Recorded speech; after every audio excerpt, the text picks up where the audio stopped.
Welcome to Growing Together, a Healthy Beginnings podcast, a space created to support families through pregnancy, birth, and early parenting with care, compassion, and community. Whether you're expecting a baby, caring for a newborn, supporting a loved one, or working with families, you are in the right place. Join us for conversations with experts, facilitators, and parents as we explore perinatal nutrition, mental health, parenting, community building, and the resources that help families thrive. Whatever you're listening from, you belong here. Let's get started. I am your host, Tania Borja. I am the Senior Coordinator for Healthy Beginnings program at the Stop Community Food Center. And today I am joined by Fara Patterson. Fara is a lactation consultant and a maternal and infant care nurse who has been working with mothers for over 20 years. She has extensive experience in both community and clinical settings. Fara brings a unique holistic perspective to her practice. She is the mother of two bright and daily challenging children of her own, and the daughter of environmental advocates and world travelers. She can expertly guide you through the technical challenges new mothers face in learning to breastfeed, while also providing sensitive and nurturing care and counseling for mother and baby as well. Welcome, Fara. I am really happy to have you here today. Fara is also a partner of the program, Healthy Beginnings program. She's one of the lactation consultants that is available to our participants. And I am really, really excited to have her on the podcast today because we have ahead a wonderful, wonderful conversation about breastfeeding, infant feeding, and, all these myths that we as new mothers go through while, having starting this journey with feeding our infants. So welcome, Fara. How are you doing today? I'm good. It's a beautiful sunny day outside, so it's a nice day to sit down and have a chat. Yes, wonderful. Is there anything else that you'd like to share with our audience about you and your expertise and your career as a lactation consultant and nurse? Honestly, I thought you did such a great job with the introduction. I don't think there's a whole lot more to say. Just that I do come at my practice with a thought to my own history. My father was an environmentalist. My mother is a geneticist. And I always admired their education. And my father had us traveling the world extensively. He worked for the UN. So I grew up all over the world, which I think is very helpful in my practice today. And also with an eye on the environmental factor, I very much come at that from that viewpoint. Yeah. That's amazing. Wow, world travelers. I love traveling. You must have so many experiences around the world. Oh, yeah, I could go on and on and on, some good, some bad, but certainly by the time I settled as a young woman, I thought I was done with that and I wanted to settle down forever in one spot and, never have my friends move again. And now there's nothing I want more than to travel.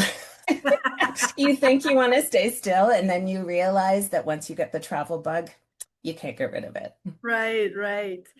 Yeah, it's incredible. I love. I'm an adventurer myself, so I can relate to that. And so far, having shared that with us, what was the main thing that inspired you to become a lactation consultant? So I guess in a realistic sense, my pathway led there pretty naturally.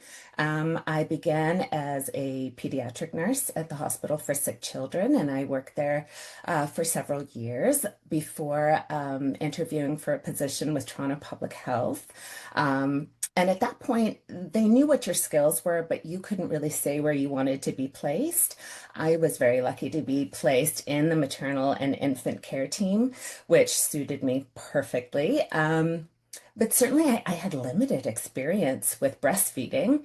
It really wasn't a thing my mother did, given the generation she came from. And so it was a whole new learning experience for me. I guess what really made me feel passionately about it is when I became a mother myself, everything turned into having a new meaning. As a young public health nurse, we would say, you have to do this for safety and this and this and this. And then I found myself breaking every rule. You know, and I won't say which ones, but you realize there's a reality to what you can do as a mother, and you learn about good enough parenting, right? Right. Nothing's going to be perfect, and some possible, and you have to be okay with what you can do and loving them. So, um, the truth is, and here's something that I think sets me apart from other lactation consultants, is that I was not able to breastfeed my own children. So the journey sort of stopped and started and ended pretty quickly for me. Um, but coming with that experience back to work and realizing that we focus so heavily on, are you breastfeeding? Breastfeeding, breastfeeding, breastfeeding, which of course is wonderful. But we are leaving out the rest of the population, maybe people who Mm. struggled, maybe people who had no choice. Um, and in those days, it was very breastfeeding centric. I remember doing mommy and baby groups where, God, I can't believe we did this, but we went around the group in the beginning and said, so are you breastfeeding or are you bottle feeding? And we put mothers on the spot. How terrible. So Yeah. this many years later, I can look back and say, I think I was one of the first people to say this is not okay, because I myself felt left out, and it seemed like a judgment thing. If you didn't breastfeed, then you were this kind of person. But that's not true, right? We all have different Absolutely. life experiences, and they're all valid. Exactly. I think the fact that people think that breastfeeding comes naturally, it really allows for a lot of this judgment, Yeah. and people don't really understand what the challenges are for each one of the families. And speaking of which, what are those challenges that you've seen the most when you're supporting families in this journey of Mhm. breastfeeding or infant feeding? So I would say some of the challenges are pretty obvious that we hear about in our groups when we chit chat with other women. Um, Latch difficulties, whether mom is in pain. You always hear about moms having cracked nipples, bleeding, these terrible experiences. Um, it's whether knowing your baby got enough, right? Everybody really stresses out about, how do I know if I'm doing okay? Those are, I think, really the main things. And I think a big one is also having the support of the people around you, because you don't know, and neither do they. So everybody's experiencing, with your first baby, they're experiencing this for the first time. There's a lot of worries, right? Correct. Yeah. Yeah. Yes. Um, what are some of the tips or advice that you provide to parents when they're going through this difficult time and they are ready, to say, "Hey, this is not for me. I'm not doing this." What is it that you tell them? Honestly, in my practice, again, I think every practitioner in my field comes at it from a different viewpoint, and that's what I think makes it so valuable. I say to mothers, don't get frustrated when you hear something from me and something else from somebody else. It's going to happen. The truth is, there's a lot of science in this, right? And it should be all the same. You should hear the same science from everybody, but it's also an art, right? It is handed down through generations. We pick it up from other women. I myself had some amazing mentors who let me come on visits with them and learn from them. I still say the silly things that they said, as they were doing their visits. Some of them have passed, and it makes me remember them. So, for me, I think my primary job is to give you the information, to give you the science, right? From a totally neutral perspective, which is why I think it's wonderful that your program has the prenatal visits. It's such a good opportunity to have a grounding in how this all works. Where does the milk come from? How do I make more? How do I make less? What happens if I do this, this, and this? How do I know if my baby is well hydrated? That's all the stuff we can talk about in the beginning. And that's where I really like to download as much as I can. And of course, because there are more visits offered, we keep going over it. But again, as you say if a mother is hesitant, what I like to do is, obviously provide empathy. I will say 1,000 times that my kids were a bumpy road. They were very, very challenging. So I think I know what that feels like. And so, I'll hold your hand and I'll say, I know it's difficult. Here are the facts, and you're in the driver's seat. Whatever you want to do, I'm here for it. And I can guide you with whatever plan you come up with, as long as we both know that you have all of the information to make an educated decision. And then let's do it. Let's do it together. Absolutely. So this is wonderful. And for our audience to have a little sense of what is it like to have an appointment or a consultation with an LC, with a lactation consultant? How can they support them? How can they help them Mhm. navigate this process? Yeah, I'm just curious for them Sure. to know what would they experience. So once again, I think everybody does it a little bit differently, but the basics are the same. The neat thing about what we do is that breastfeeding is a relationship between the baby and the mother. It's 50-50. How things are going to go is with the baby and the mother and the fit, right? So we do a lot of information gathering because what we're doing is almost like detective work. We want all of the clues because it's not always obvious what's going on, right? You can see the end results, but how did you get there? Like, what's Right. happening? So we will ask you a lot of questions. And the way I do it is I tend to send my clients a really long list of questions before we even meet. Because some are just fact-based, like how old is your baby? What did your baby weigh? Blah, blah, blah. I like to get that stuff out of the way so we're not wasting our time on me asking you a million questions that you could have easily answered on paper. So I like to come into a visit with at least the scaffolding of what I think might be going on, having read the answers to the questions and, having done this for 20 years, there are patterns. Um, so you can expect tons of questions, but you should also know that some of those questions are going to seem very personal. Um, we will ask you about previous pregnancies. We will ask you about if your pregnancy occurred naturally or if you had medical support. Um, we will ask you all kinds of personal things. So you can feel very comfortable saying, I'm not comfortable talking about that. I don't want to talk about that. And we will always respect your privacy. However, as professionals, you should know it's also something that is confidential. That just stays between us. Um, and it's a puzzle piece that's very important to have. Um, so that's the first part. And the second part is whether it's in person or it's online or consult, because we do both kinds. Um, Ideally, we would like to see you feed your baby, right? Mm-hmm. We Of want to course. see both of you. We want to see that interaction. Online, obviously, I can see less. Um, it's great when you have a partner that can hold whatever you're using as a camera. And, and I can direct them, get up here, get down there, right? So there's a lot of acrobatics when it's online. We do quite a bit online, especially after COVID. Boy, did we learn to make do.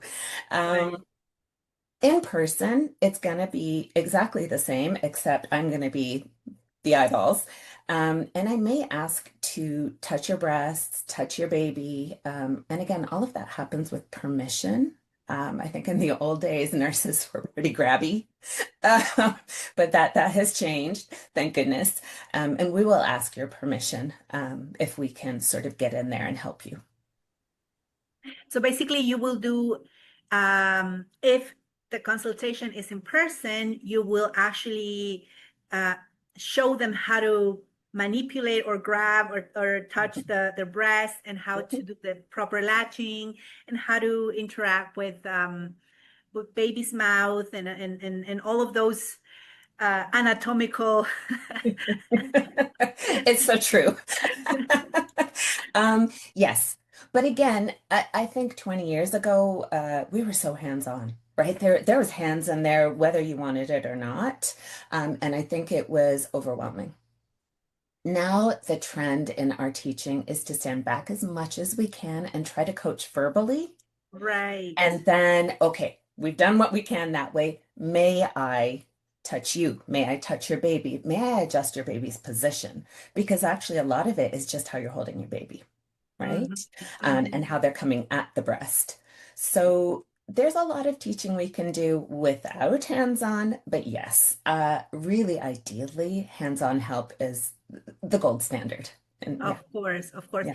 And I gather that having your support, the support of a professional right there is so calming, gives you so much peace of mind because you know that you will be able to learn things that will provide you with the knowledge so you can have an effective feeding, but also that you're not going to be worrying about, things such as is my baby getting enough or what's happening with the way that they swallow their milk and all of that stuff. I think it's just really a wonderful opportunity to learn Mhm, and to have that support and feel calm. Because I remember the first months when I was in this journey, I was so concerned and so worried and so doubtful, and it was so many things. And mhm, I didn't really had this opportunity to talk to a lactation consultant.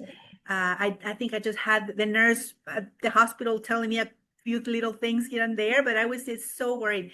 I think it's really it's very relevant to have the opportunity to talk to a lactation consultant and really have that support from a professional perspective.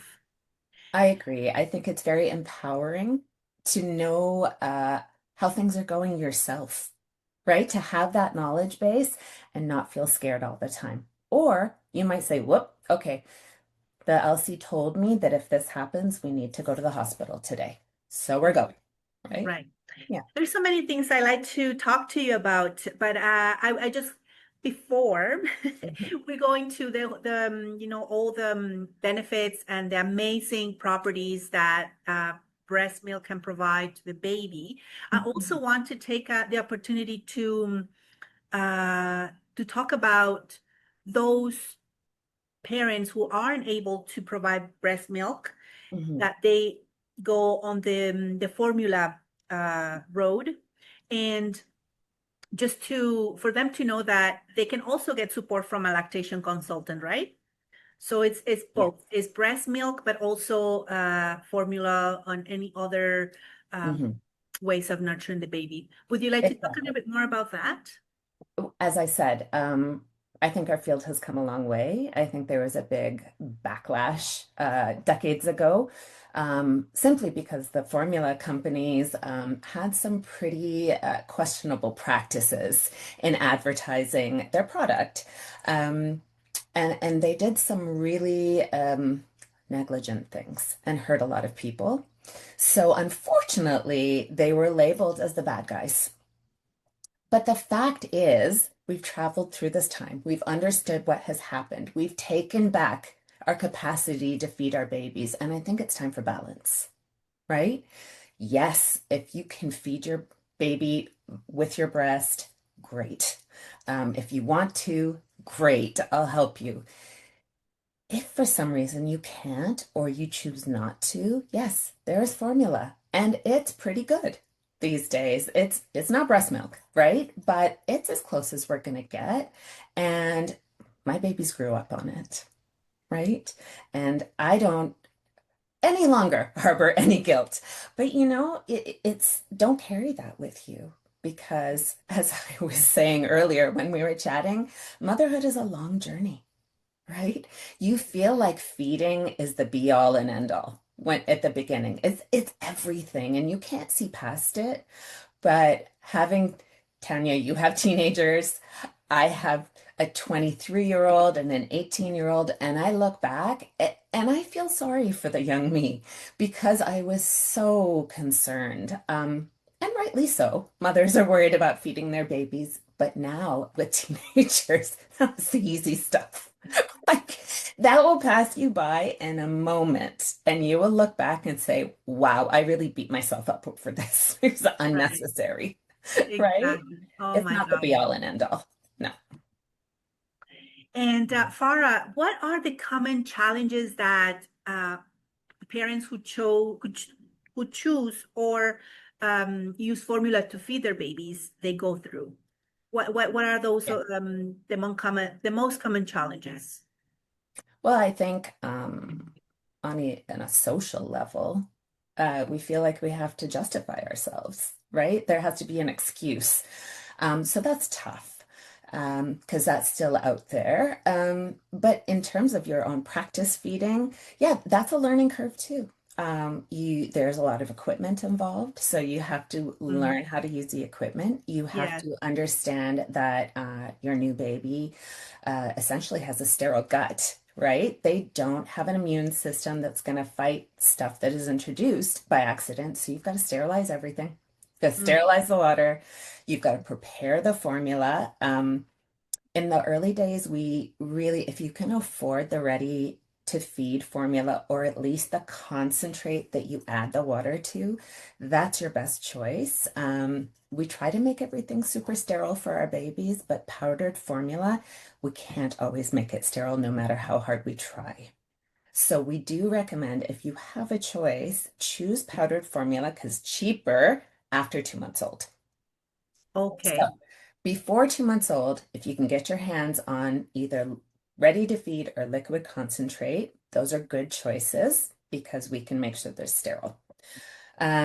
The other thing about formula, whether it's the concentrate or it's the powder, is it's like science class. When they taught you how to get down and look at the line on the beaker and make sure you mix like that. Okay. Some people, I think they miss that part, right? And they're just throwing some powder in there, but that's not okay. You have to mix it exactly the way that the canister says. And then you have to know when you mixed it, how long it's good for, has your baby drank from the bottle or not yet? So are you going to make formula ahead of time and have a fridge full of bottles, or are you going to make it on the spot? So all of these considerations, especially when your baby wakes up in the middle of the night, am I going to make formula on the spot or am I going to have some ready to go? What am I going to do? Yeah. Right. Yeah, no, it is a learning curve, definitely. Either if someone is breastfeeding or choosing a different way of feeding their infant. Mhm. Um, what do you think it's important for families to know when it comes to, you know, really feeling good about themselves, about what they're doing, and also understanding their baby's needs, because I think that's really key. How Yes. is that? How the different Yes. formula is setting on their baby's stomach and things like that. Yeah, I would say feeding with love, right? No matter how you're feeding, feeding with love. So the thing that makes me super sad when I see bottle-fed babies sort of having a propped bottle, which we really advise against. That's not a good idea. They're not old enough to control the flow necessarily, right? So it can come at them too quickly and, they cough and sputter, but it can also flow right back into here and cause ear infections more easily, right? Because they're kind of getting flooded back here with all that milk that they can't handle. Um, and really, like, that's sad. You should, holding your baby, looking at your baby, talking to your baby.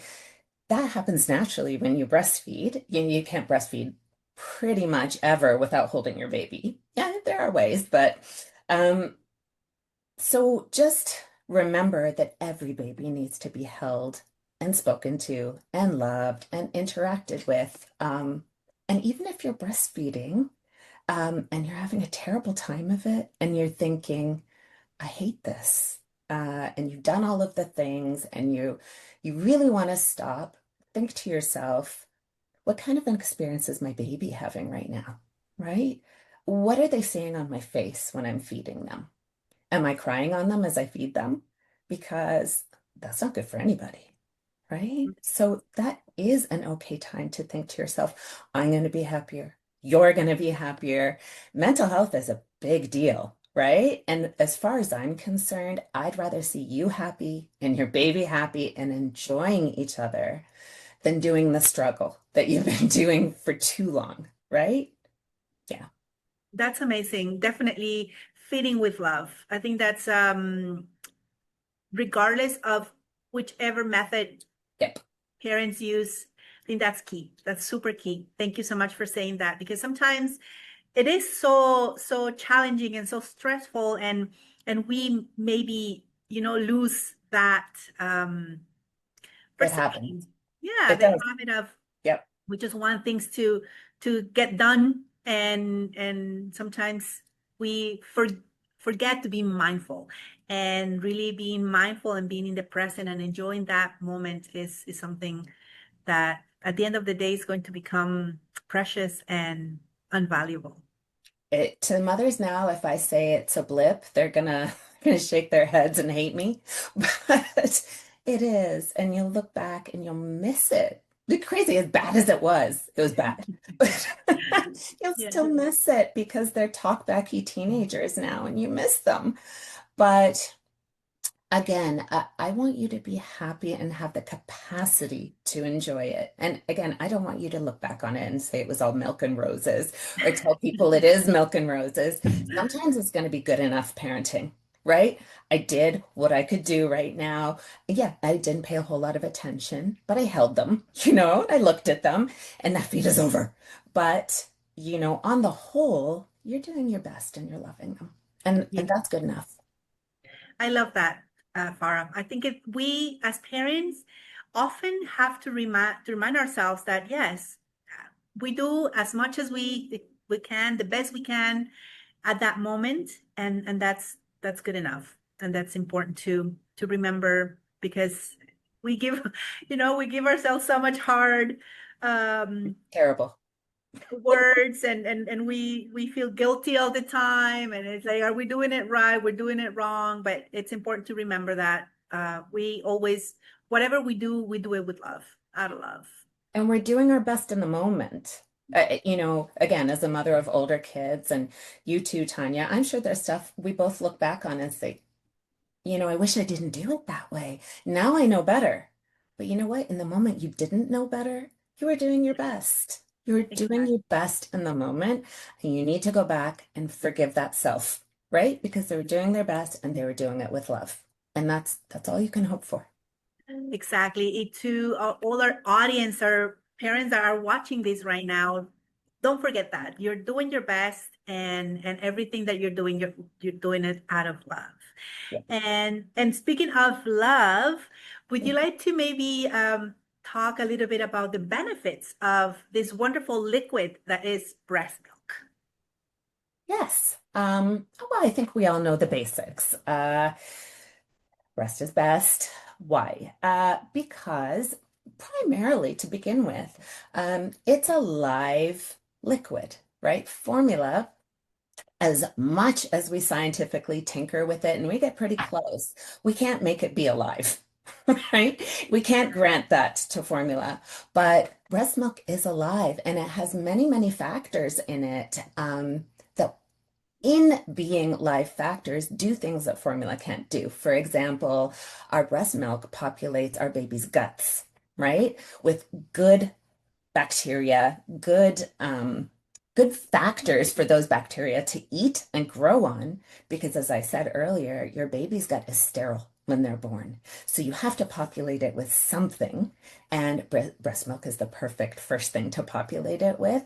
So that leads to good digestion later on in life, right? So that's one thing. The other things that live in breast milk are factors that actually act like antibiotics. So if, for example, there's something in your baby's tummy that was introduced, however it got there, some bacteria, there are actually live cells that act like Pac-Mans, and they go and they'll engulf that foreign body and they'll eat it up and dissolve it. So they protect your baby like that. What else? There are factors in your breast milk. I could go on and on because it's so fascinating. There are factors in your breast milk that will recognize if the cells in baby's body are doing what they shouldn't do. So we know that Wow. cancers are cells out of control, right? Yes. They're reproducing when they shouldn't be. There are factors in breast milk that recognize that and can actually cut them off. Stop. That's crazy, right? Um, Incredible. what else does breast milk do that I think is crazy? When baby is on your breast, pretend somebody sneezed on the both of you earlier. Yuck. Um, and their immune system is going, yee, right? What do I do with this? I'm just little, but this is a problem. So baby's saliva, as they're sucking on your breast, there are actually little micro openings in your tissues, no matter what you do. Like it's going to be a little open, right?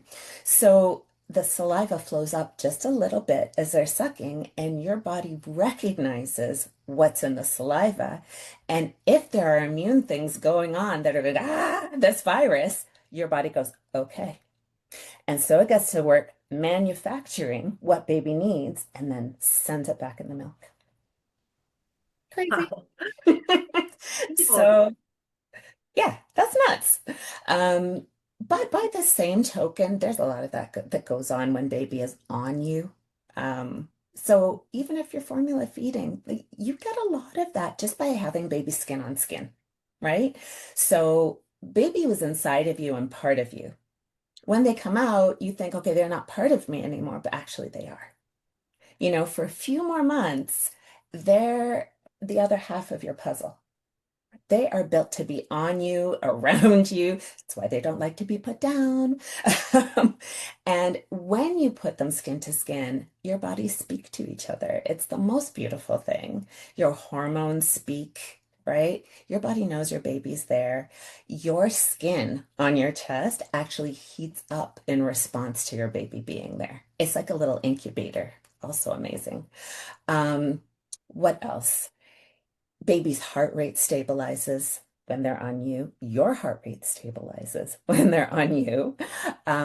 Breathing, all those kinds of body regulation, you both stabilize when you're together. Um, and mommy gets the benefit of endorphins, right? So when your baby's on you, you get all those great hormones that make you feel happy, right? So it's great for your mental health, even just have your baby on you, because we all know that those first weeks and months are not fun. But yeah, let's be honest, it's not milk and roses. It's hard and you're sad a lot. So hang out with your baby and relax, right? That's the best thing you can do is get off your feet, let the chores sit, turn on the TV, and have your baby on you. Yeah, Yes. What amazing chemistry. It's like right. breast milk is it's a an organic intelligence, It is right? like that. Yeah, That yeah. You don't want to say it's like an alien. It is. It's alive. It's thinking almost, through your body, yes. sort of communicating with your baby. If it's hot, more fluid goes in your breast milk, right? If it's cold, your breast milk is a little heavier, fattier, right? Your body's doing that. The other important thing is that your milk is based on a different protein than cow's milk is based on. So that really is the essence of why babies get upset stomachs on formula. My babies had upset stomachs on formula, and it is what it is. They get through it. And you can look at different, formulations and things like that. The dairy board has a pretty strong hold on formula, but you can do your homework. Um, but yes, our protein is built for our babies, and cow's protein is built for cow babies. So Chris. that's the difference in the comfort. Yeah. Yes, it's an amazing synergy between, both mom and baby and this entity, amazing entity that Yeah. seems like it has their own, a mind of its own, which is breast milk. So Mhm. I would say, like, really, for me, has been so long ago, but like just listening to you has made me feel so excited. And I just Right. wanted to say, to the moms that are out there, the parents that are there, listening to us right now, give it a try. Just Yeah. think of all these beautiful benefits. And if there is anything that's perhaps becoming challenging and you're, double guessing it yourself and you're like, no, I can't do this, just give it a try and talk to professionals like Fara to encourage you, to empower you, and to really enjoy these wonderful opportunity. Because if you're able to produce this milk, and if you're just give yourself that patience and give that yourself that opportunity to work through it, I think this is the most valuable gift that someone can really do, give to their children, their babies, and to ourselves as well. I remember when I was in that journey, just starting my journey as a young mom, that was my favorite time to just be with my baby, and like anything else didn't matter. It was Yeah. my time, and it was Yeah. like, yeah, okay, bye. This is my time with my baby. I'm gonna have that moment. I'm gonna, enjoy it, and you miss it. You Yeah. miss it. Yeah. You miss your time with your babies. One thing I will say is it doesn't have to be an all or nothing either. Any little bit of breast milk is a bonus, right? From the beginning with the colostrum right through to the full milk. Listen, if you are having difficulty with baby at the breast, but you still want to try something, you can pump. You can pump. Give your baby whatever breast milk you can get using the pump through a bottle, and then give the rest formula, right? Yeah. Or if you're having trouble breastfeeding your baby totally, in between times you can pump, and you can top that up with a bottle if you want, or however your lactation consultant helps you to top that up. In the early days, we really don't necessarily have to use a bottle. There's lots of ways of giving your baby a little extra milk while you both figure it out. So remember, it's not all or nothing. It is a learning curve, and it can go a long time. Like, as long as you're still stimulating your breasts, you can figure this out over months and months and months and months. There's Yeah. a long time for you guys to get it right. Don't worry. Yes, that's amazing. Thank you for saying that, Farah. It's very um inspiring and really encouraging for all mothers that are, going through this experience. And Farah, looking back on your career, what has been one of the most rewarding or meaningful experiences that you have had while supporting families? I guess for me, in my earlier days, it was a lot of fun. I sort of was a baby public health nurse in Parkdale. So, I started in that area and I'm in that area again, which is wonderful. But we were true public health nurses with our bags on our shoulders and on the streets. And once in a while, somebody would stop me and say, "Do you remember this kid?" I'm like, "No, it's because look this big. And you have to breastfeed them." That was so great, right? That was such a rush of like, I can't believe it's been that many years. Wow, your kid is big. So that was great in those days. And for me, I guess my experience during COVID, even though I think back to it, and it was tough. It was tough for everybody. New mothers were just struggling, right? Especially if it was your first baby. You were Yes. home alone, right? And everything was virtual, if you got something, right? So a lot of what I did in those days was not only technical teaching, because our role is very much not just technical teaching. There's a lot of hand holding, and there's a lot of support that goes into helping moms feed, right? Everybody needs somebody to be on their side. And especially when we don't have family here, you need somebody to nurture you. And so I think what was rewarding for me was to be able to give that to some mothers. We would spend, 10 minutes talking about the feeding, and the rest of the time was parenting. And are you getting out of the house? What are you doing? Those kinds of things are important too, right? Because you can't feed if you're just in the depths of the doldrums. It's hard. Um, so I think forming relationships with mothers in those days, and again, I still have some moms who drop pictures to me. They text me pictures and say, like, "Look at this one," or they call me with their second one. I love that. I love seeing mothers thrive. Yeah. Yes, Babies the are good, connection. but mothers, I really like seeing them thrive. Of course.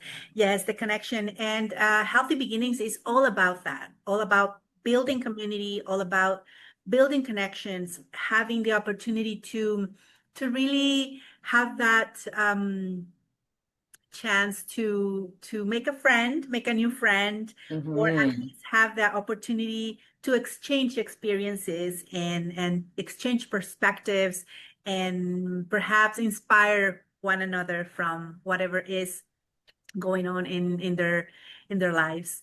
And yeah, this is all about what I also love, connections and building community. And Farah, this has been an amazing conversation. I am so sure this is going to be really a well seen episode. Everything that we're doing here, with so many things, we have to juggle with so many things. So please give yourself credit. Parents out there, give yourself credit because yes, it is good. It is good what you're doing, and it's hard being a parent.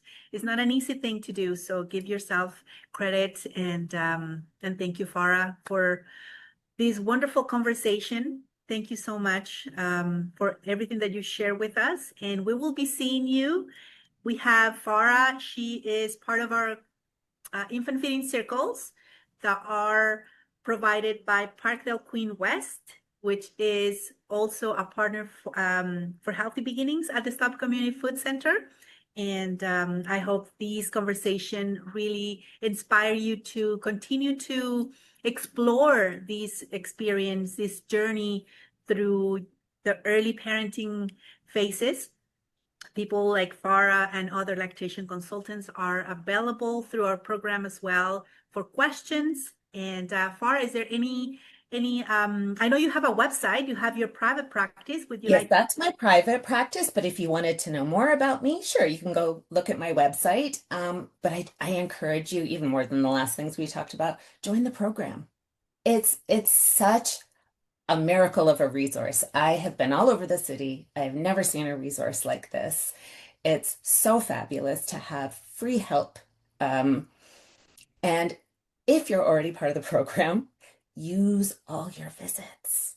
Use them all, right? Because you might think that everything is going perfectly, and it might be, but also maybe if you invite us in, we might find some things that we can tweak and make the future of your breastfeeding journey even better. So Absolutely. don't miss out on your opportunities. That's right. Thank you so much, Farah. And to our audience, thank you for listening today. Yes, we are open for registration. We only have two requirements. The first one is that you are pregnant, any stage in your pregnancy. We can register you in Healthy Beginnings for this program, and that you live within our catchment area. For more information, you can look it up, look our catchment area and more information in our website, which is thestop.org. And you can contact the program through Healthy Beginnings at thestop.org for more information. We love to have you in our community, and thank you so much for listening. We'll see you next time, and until then, take care. Thank you, everybody. Goodbye, Farah. Bye. Thank you for listening to Growing Together, a Healthy Beginnings podcast. If you enjoyed today's episode, please share it with someone who may benefit and help us spread support and connection to more families. You can learn more about Healthy Beginnings, upcoming programs, and community resources through the STOP website and social media channels. New episodes coming soon from your Healthy Beginnings team. And remember, no one has to navigate pregnancy and early parenting alone. Whatever you're listening from, you belong here. Healthy Beginnings is here with you every step of the way. Until next time, take care.